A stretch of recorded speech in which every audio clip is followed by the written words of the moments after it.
Menopause. You cannot imagine how many women have been asking me, "Hey, Blanca, can you please tell me what were your tips to survive menopause?" And I have so much to say about it that I feel this video is going to be a long one.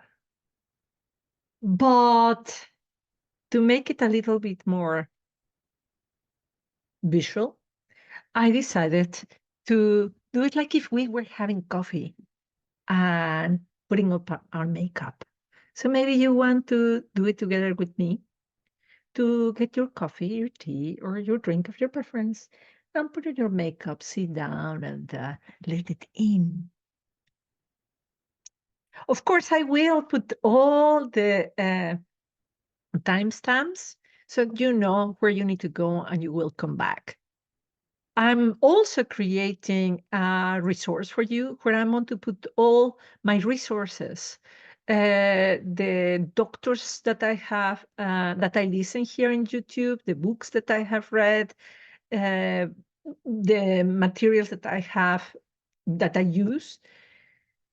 And before I go further with all the tips that I have for you, I have to give you a disclaimer. I'm a woman online. I have an engineering background. I'm a coach, but I'm not a doctor. I'm not a doctor. Please, if you find useful any of the tips that I give you here, check before with your doctor. Use your good sense. And having said that, let's get started. So before we start, what I need to tell you is that I don't take hormone replacement therapy. I don't take hormone replacement therapy not because I'm against doctors or I'm against science, but in general, I have such a good relationship with nature, and I really believe that the body knows what to do if we let it. This particularly became really true when I have my children at 41 and 43 in this very room without any anesthetics and just absolutely completely safe because I got into my mind that my body knows what to do and I can change my story. I can build a story. I don't need to repeat the story of other women who have suffered tremendously in childbirth. So I did the same with menopause. I said to myself, I can create the story that I want to live. So I'm not against a hormone replacement therapy. You can go and check with your doctor. I have read very beautiful things that is a good thing, but I just don't use it. Okay? Nothing against it. Do your research yourself. But all the tips that I'm going to give you are things that you can just choose for yourself to do that, are easy to do and they are healthy to do. So, of course, the first one I already told you, the mindset that you are the creator of your life. You are creator of your own reality. If you believe that menopause is going to destroy your life, make you unsexy, and just, you know, make a disaster of your day to day, it will be true. But if you believe that you are going through a portal to a better version of yourself, a version that is wiser, a version that is the crown, the wise woman, imagine what's going to happen. You will become that beautiful older version of yourself that sees beyond, that understands the right timing, that can connect with her intuition. Imagine if you see this process of the perimenopause as a beautiful time as a time of becoming a better, more enhanced version of who you are. Yes, an older version, but you get to be that older version. You get to. It is a gift. It is a gift for you to have these wrinkles. It is a gift to have the gray hair. How wonderful. So this is fundamental, the mindset. To own that you create your own reality, to know that this is bringing you to become the crown, and to feel grateful. The other part of the mindset is that you have agency. You are not a victim of the perimenopause. You are not a victim of your hormones just changing in a way. You are not a victim. Let's see it this way. Hopefully, you have experienced this. If you work in a corporate world, you might understand me.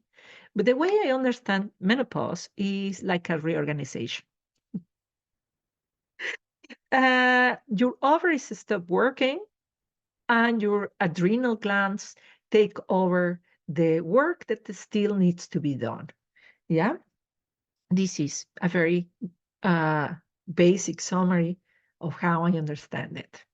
So, of course, in the time when your ovaries are still partially working, the adrenals are partially taking the work, and there is, just like in a reorganization, confusion.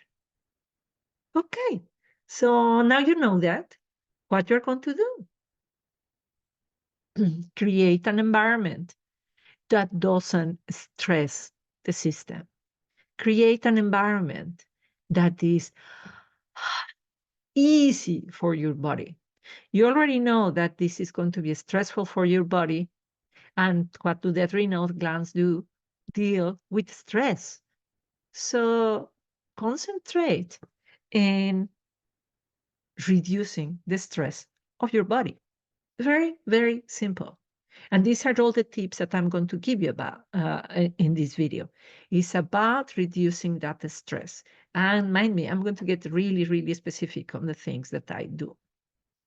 So stress reduction, calmness of being, and owning and being grateful of the process. This is a whole summary. Let's get specific. Let's talk about food. Food. What do I do? What I have done, and I'm doing already for years, really. Now I am 54. Menopause was about 2, 3 years ago. And I think already for 5 years, I've been doing intermittent fasting. There is quite a bit of information out there, and as I said before, in the resource that I have created for you, I'm going to link the books and the doctors that I have listened to see how to do it in the best possible way. And it's been absolutely fantastic. One of the reasons why I understand that intermittent fasting is very good for women around menopause is because, well, there is a lot of debris everywhere in our system. And in the morning, oh, maybe I haven't told you, for the people who don't know what intermittent fasting is, I go a little bit back. Intermittent fasting is basically to have periods of eating less. What I do specifically is that I basically don't eat breakfast. And I know, oh my gosh, many people will have told you that breakfast is the most important meal of the day. That's why I will give you the doctors that tell you, well, that was our wisdom before, but now we know that is a contrary, that eating less is a very good thing. So when you eat less, when you put less food in your system, your body starts eating all that debris that is being generated in this reorganization. When we are not able to manage those hormones perfectly. Then it comes in the morning and the body organizes itself. How wonderful. The body knows, has wisdom to know, well, this is what needs to be gone, because that's exactly what's happening in fasting. The body goes and looks what needs to eat. And what does the body eat? Well, the things that exactly you need the least. When you are very ill, I remember when I was little, when I would get ill, my mother suggested me just not to eat. And suddenly the body will heal me completely. So you can adapt this intermittent fasting, skipping breakfast, I will tell you what I have, um, and get used to it really for the rest of your life. And the body not only is going to eat these hormones that are left over, but also potential illnesses that you have. Uh, just really debris, all what the body needs to get rid of, excess of excess of waste in general. Now, intermittent fasting is, I don't do it religiously. Every day I should not eat. Every day I should not eat the breakfast. No. Sometimes what happens is that the previous night was a very light dinner, and I just had breakfast. And the reason why I also do that is because I don't want to be very close and restrictive with myself. If I feel the need, desperate need to eat, then I give myself permission. This is very important, and this is absolutely for everything else that we're going to talk about. If we are going to become the crone, the wise woman in our life, we need to start training ourselves to embody her. So if I am hungry, well, I simply eat. That's it. I simply eat. Now, I have noticed that sometimes I'm lazy and I just want to eat cornflakes and milk. And then I notice in my body that I start getting little spots. Ah, milk doesn't suit me very well. So then I stop eating milk. What I notice is that what suits me very well is to start with protein, and good protein, eggs. I make a salad and then I put 2 eggs. Oof, fantastic. I feel great. That works fantastic for me, for breaking the fast. So this is for food, and I also do it for drinking.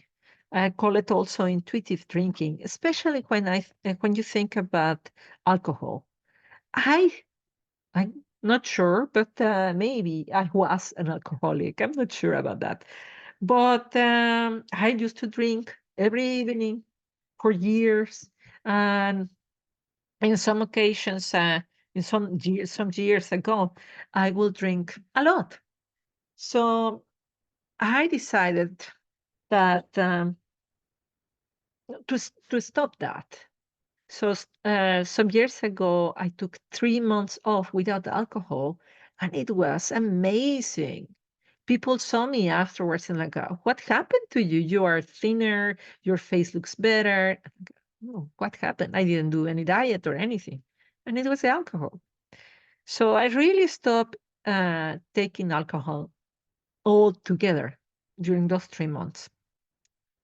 So after that, I journal and I thought, this is not really how I would like to be completely black or white. I like to mix things up and allow myself to decide who I want to be when I want to be. I'm not saying I will never drink ever. So I give myself permission to drink alcohol when I wanted to drink alcohol. As you know, I live in the Netherlands and I'm Mexican. I love my tequila. And I went to Mexico and, you know, I will say I don't drink tequila ever again. And I am here, I'm here in my country where they say they make my favorite drink, and I'm not going to drink it. I allow myself. But uh, did that mean that I drank a bottle of tequila? No, I have one glass. That's it. One tiny little glass. I went on holiday to Germany in this beautiful region of wine they have. Will I not drink a glass of wine? I did, but not more than one. And it's not because I don't drink more than one, but I enjoyed that one glass. And that's it. And this is precisely what I do for sugar, because of course sugar is particularly bad for all of us and for women in menopause. So it's just mindfully just eating less. What I do is that I have one bite of the birthday cake of whatever party I went to. So don't eliminate, but be mindful, intuitive about it. Supplements. I take vitamin K and vitamin D. This has been told to me that is very good for your bones, and I feel great.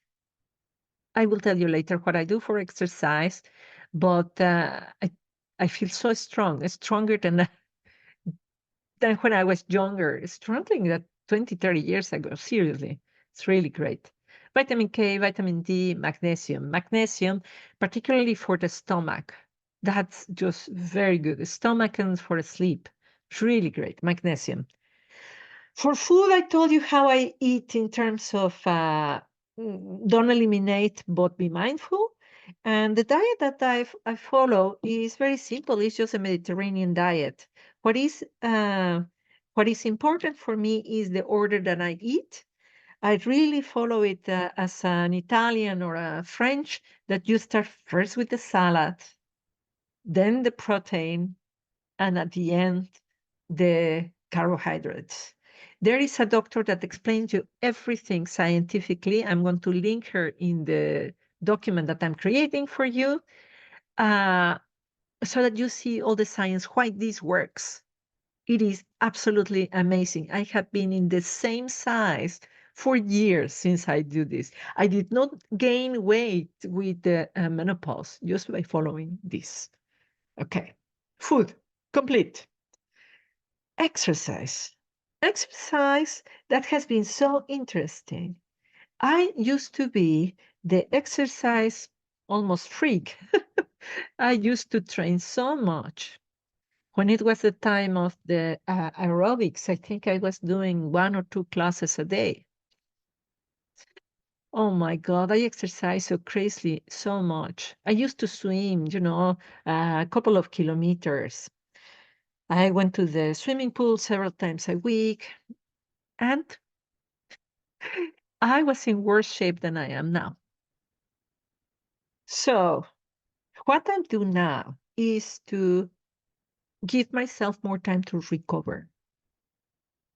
I train once, once a week, resistance training.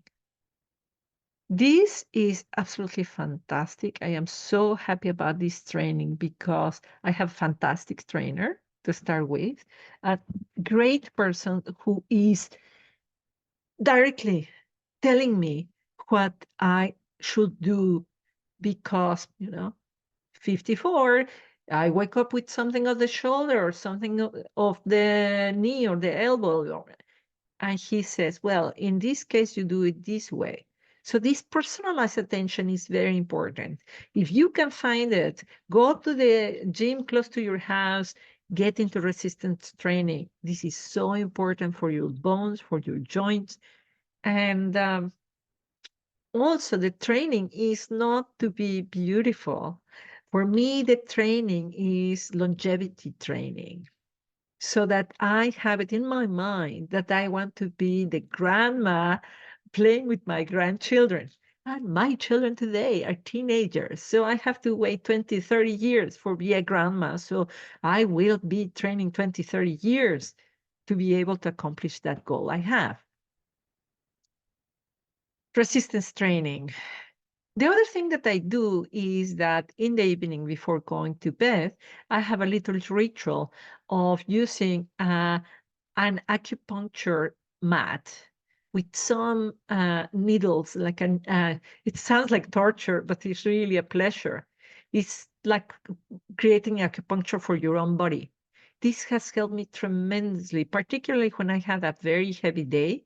Lie down there and I regain peace. I really regain peace. I have trained myself in yin yoga, but you can do yin yoga, with with a YouTube video, uh, with an image that you find online. It's just very easy to find the resource. Before you go to bed, it just calms you down so that you can be able to sleep. The other thing that I do, and this is constant, is to improve my cardiovascular capability. I do cycling, walking. Not much. Don't think that I cycle kilometers and kilometers, but very short, here to the supermarket, 500 meters. Don't take the car, go walking, go cycling. Use your, if you don't use it, you lose it. And particularly in this time of menopause or perimenopause, if you are not using your joints, they start uh, demanding you attention. So exercise. Next, sleeping. This has been a game changer. Uh, this house used to fall asleep very early and wake up very early. So we went to sleep, all the house, children, and husband, and I will be awake. I had so much energy. And apparently, this is a part of my perimenopause, to be very awake at night, very awake. And I will stay in my bed and I will go into my phone. Bad idea. This is bad for my eyes. This is bad for my psychology. This is bad in all different ways.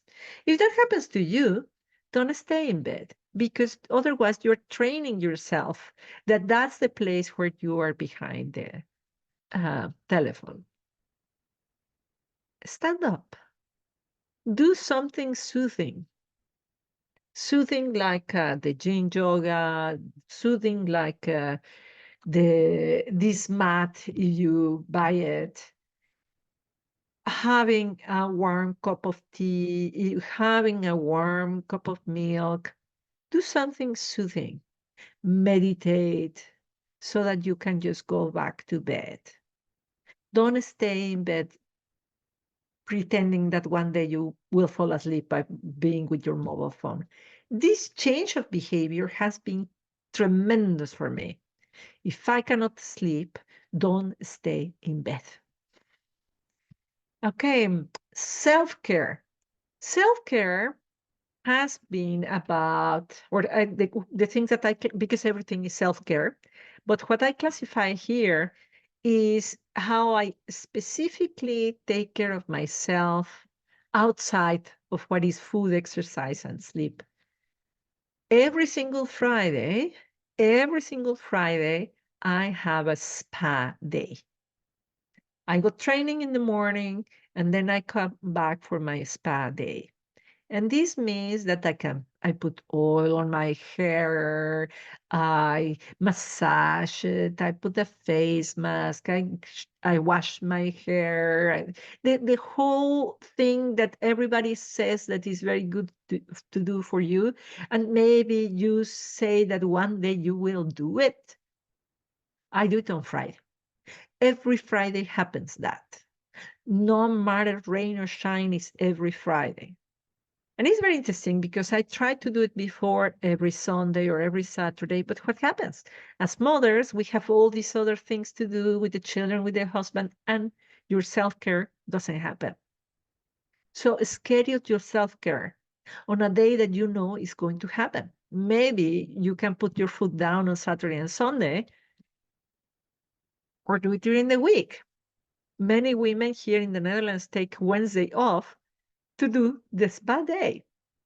Choose a day, it doesn't matter, but do not choose the day one day.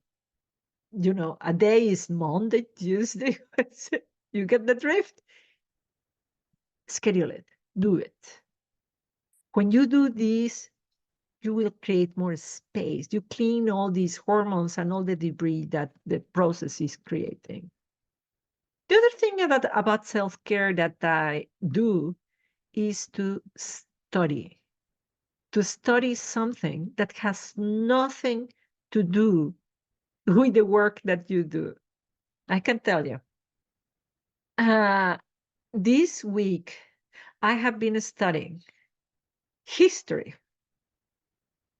I just discovered, I'm so ignorant. I just discovered that I knew everything about the colonization of America, but I didn't know anything about the colonization of Africa and Asia. Oh my God. And then so then I started studying. And first I was very, I learned a lot of Namibia. Oh, I learned a lot of the Congo. I'm so curious now because Africa is so big and Asia is so big.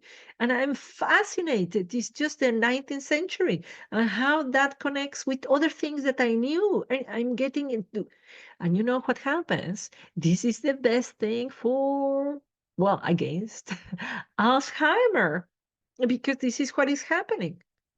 You start aging the moment you stop learning.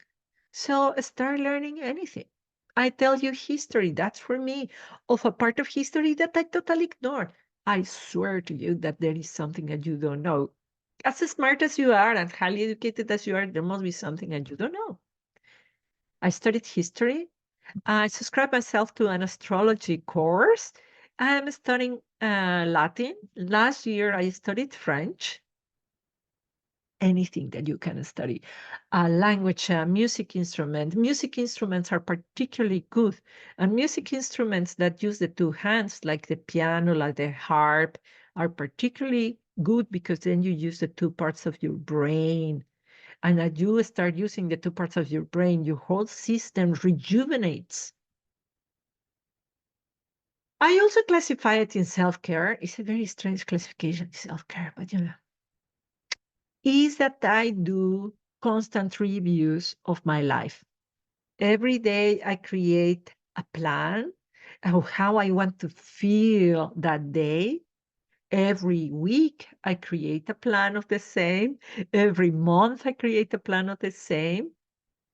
And every quarter and every year I plan and review, I plan and review, I plan and review. And by doing this plan and review, it's really like it has so many positive effects. One side is that it's just like taking care of your skin, that you scrub and moisturize, scrub and moisturize, scrub and moisturize. It's something like that. You see what happened in your life, and you find a confirmation that your life is getting really beautiful. One of the questions that I ask in my daily, weekly, monthly review is what I learned today. And by noticing that I am learning, I'm noticing that I am rejuvenating. And other things that I put there, like intimacy. Am I actually doing what I said? So, of course, I am putting these in the package that I will make that accompanies this video so that you can download these forms and you can use them yourself. Self-care. Next point. I have a morning ritual. And this morning ritual, it just makes all the difference for my life. And this morning ritual has transformed, particularly with regard perimenopause. Very basic, and this is like for everybody, but especially now is very important, is journaling. One of the things that happens in perimenopause is that hormones go crazy and makes us believe crazy things. So when you do journaling, you start writing and you start remanaging your nervous system and kind of figuring out, is this a crazy thought that I'm starting to imagine? One of the things that happens, I think, to everybody is to feel that our husband doesn't love us anymore.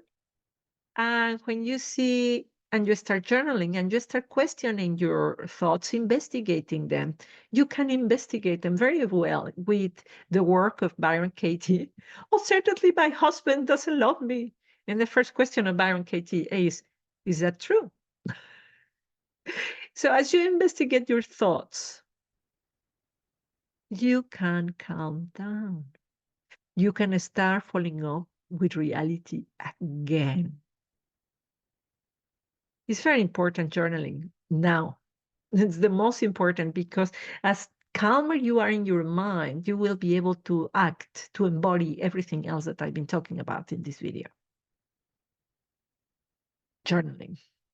And even if you don't do it with specific questions, you can just do it freely, intuitively. I don't know what I'm writing about today, but I just feel like writing. Or Blanca said that I should write, even I don't know, and that maybe it's pointless, but today I had a hot flash I cannot understand, and you just get out everything that you are having there. And suddenly, as you write it, you will become calmer. Because I can tell you that paper is more patient than people. So write it down, let it out.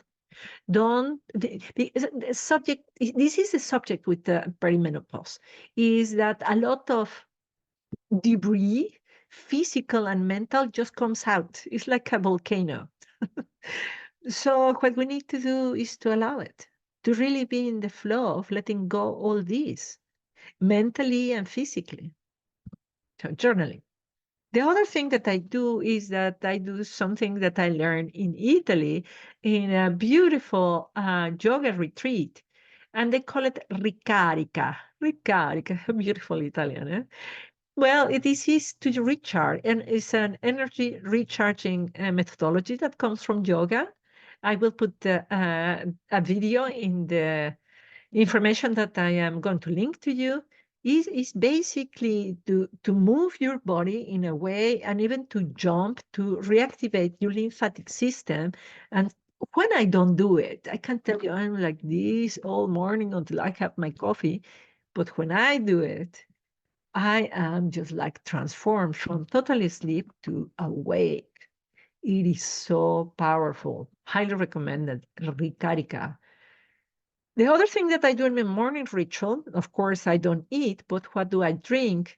I drink water with lemon. According to the doctor I follow, Dr. Berg, um, he says that we should drink water with apple cider vinegar, but I cannot do it. I have never been able to manage that, and I have been doing lemon water. It's just fantastic for me. A little bit warm the water, and it helps me to cleanse my body in the morning.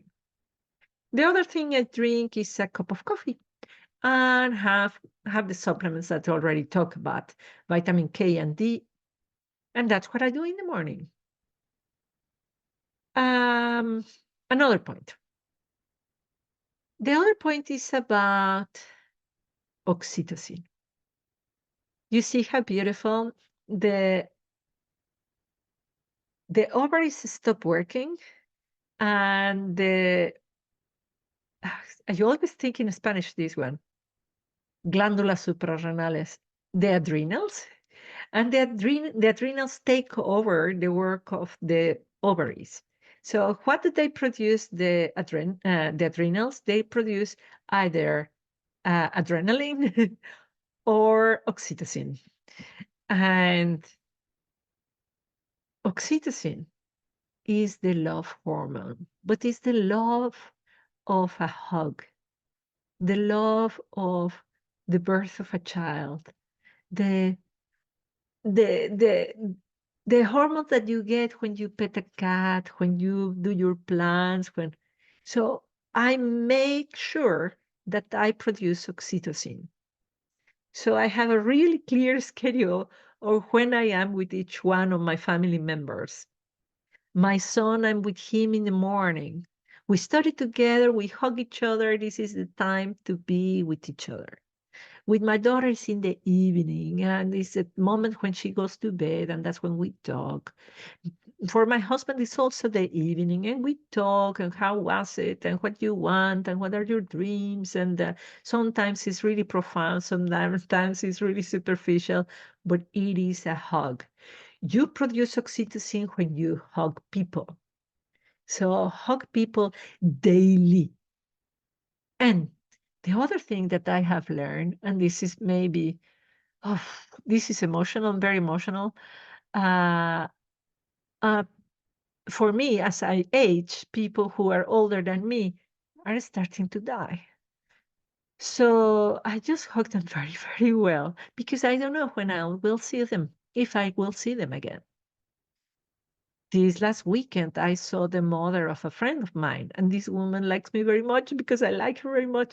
And I hug her, and I hug her deeply. That took my time. I take few minutes. And as I said before, I live in the Netherlands. In the Netherlands, people hug less than in Mexico. Well, this woman was so happy that I hugged her that she gave in the hug, and we stayed there for few seconds. And she liked the hug because there was a lot of oxytocin for her.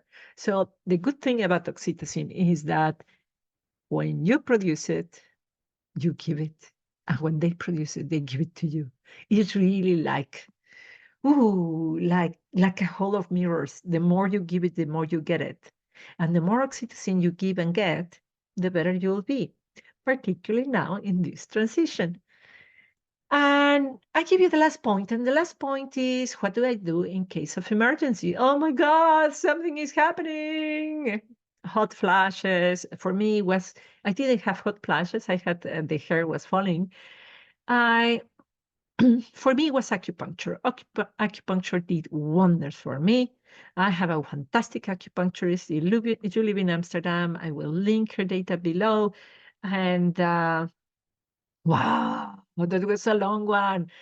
But yeah, um, I created a resource for you that I will link below. I put the timestamps and let me know. Let me know what you think, how you like this video. Did you like the idea that I put my makeup while doing this video? I am very grateful that you asked me this question. If you have more questions like that, just let me know in the comments. Do you want a deep dive in another subject or in something that we talk about today that I can go deeper on each one of these subjects? So just let me know. Let me know how you like it. And I see you in the next one.